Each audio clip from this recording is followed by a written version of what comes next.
akala ko nung hindi na, yung last na yung panganib ko. Then eventually, nagkaroon nga ako ng, hindi ako nagkakaroon ganun. So nung nakita ng doktor na may baby, kaso kailangan ko rin operahan. So that time, ang tanong ko lang doon sa doktor kung magiging safe yung kung sakasakaling operahan. Sabi naman ng doktor, okay naman daw.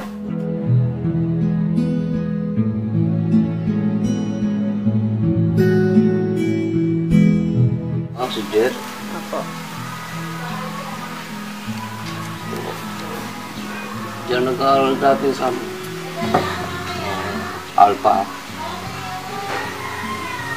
Tapos nagkasakit niya. Hindi ako kaya na kakaroon ng ganun. Kasi siya eh. Kaya ng sitserya. Kaya lahat tamad uminom ng tubig. Kaya yun, dali sila. Puro maalat ang kanyang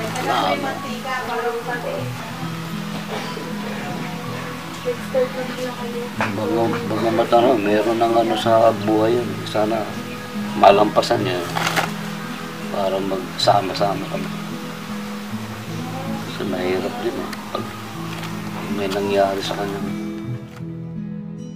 Hindi na siya pinag-prep. So grade 1 agad siya, na-accelerate siya. Tapos nakikita nila na magaling siya sa math. Tapos gusto niya yung chess kasi naglalaro siya ng chess. At age of 4, naglalaro sila magkapatid. Parang lang. Tapos nung 5 na siya, marunong na siya. So gano'n. So sa school, siya, champion siya sa chess. Si Jet, makulit. Pero mabait naman kahit pa paano. Minsan, pinagluluto ako niyan pag may sakit ako. Yan, tuloy lang. Hanggat nandyan siya, gawin na lang yung makakaya.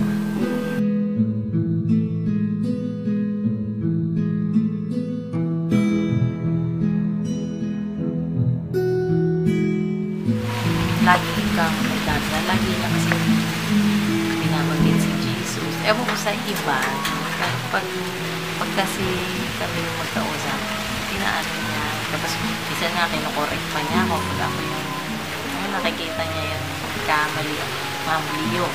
Alam ko, andun yung spiritual, yung strength niya, spiritual.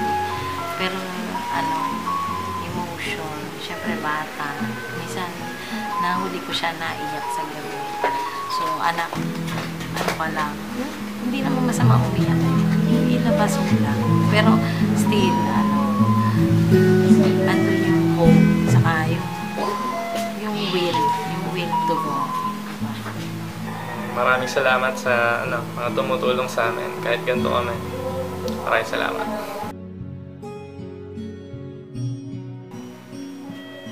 Yung pasasalamat sa kanila, talagang hindi namin kayang bayaran yung effort.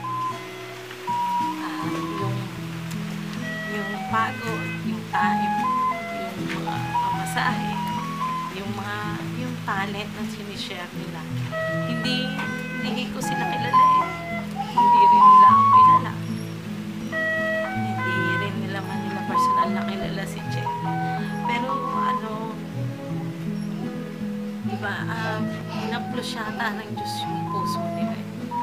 So, yun.